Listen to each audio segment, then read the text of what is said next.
इधर छत्तीसगढ़ के कैबिनेट मंत्री टीएस सिंहदेव ने राहुल गांधी से पूछताछ को लेकर क्या कुछ कहा, हम आपको सुनवाते हैं उनकी खास बातचीत। राहुल गांधी से ईडी की तीसरे दिन भी पूछताछ हो सकती है। हमारे साथ टीएस सिंहदेव कांग्रेस पार्टी के वरिष्ठ नेता हैं। सर, जिस तरीके से ये जानकारी आ रही है, हालांकि ऑफिशियल नहीं है, आपको क्या लगता है? नियत अगर उनकी परेशान करने की है तो और परेशान करेंगे। तथ्य अगर कोई होते तो 3 दिन क्यों लगते? आप कह रहे हो कि आपको जानकारी है, आपको मालूम है सब, तो फिर इतना देर किस बात का लगना? 2 सवाल पूछिए और बात खत्म। लेकिन अगर नियत आपकी तंग करने की है, परेशान करने की है, तो फिर 1 दिन, 2 दिन, 3 दिन, फिर आप कोई भी कदम उस तरह से उठा सकते हो। बीजेपी लगातार मनी लॉन्ड्रिंग की बात कर रही है कि मनी लॉन्ड्रिंग का केस है ये। मनी लॉन्ड्रिंग को जहां तक मैं समझता हूं, 1 नंबर और 2 नंबर का पैसा जिसको कहते हैं, अनअकाउंटेड फॉर मनी को आप किसी माध्यम से अकाउंट में ला रहे हो तो मनी लॉन्ड्रिंग होगी।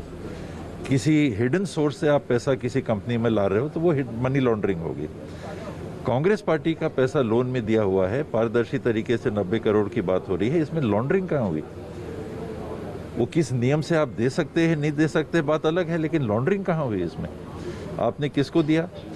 1937 में बनी एक कंपनी जो कि राष्ट्रवाद की बातों को उठा के आज़ादी के संघर्ष में आवाज़ बुलंद करने के लिए जिसकी आवश्यकता महसूस हुई, उस कंपनी में लोगों को तनख्वाह नहीं मिल रही, बिजली बिल नहीं पटा पा रहे, बाकी उनके उधार इतने हो गए। वैसी एक ऐतिहासिक संस्था को कांग्रेस पार्टी के फंड से आपने लोन दे के सपोर्ट किया, इसमें मनी लॉन्ड्रिंग कहाँ हुई?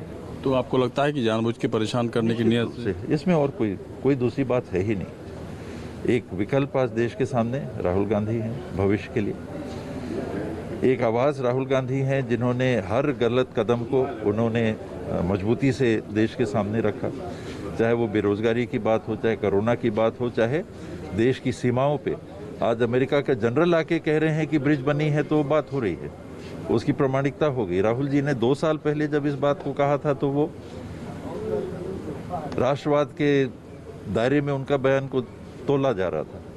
देश की सुरक्षा के बारे में पार्लियामेंट में आप क्यों नहीं बात कर सकते? ये तथ्य पार्लियामेंट में क्यों नहीं रख सकते? एक विदेश के जनरल को आके बोलना पड़ेगा। ऐसी स्थितियों को उजागर करने का हौसला कौन रख रहा है आज?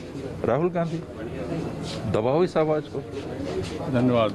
टीएस सिंहदेव ने साफ कहा कि जिस तरीके से आवाज़ को दबाने की कोशिश हो रही है वो अपने आप में बिल्कुल साफ है। रमन कुमार, दिल्ली, न्यूज़ 24।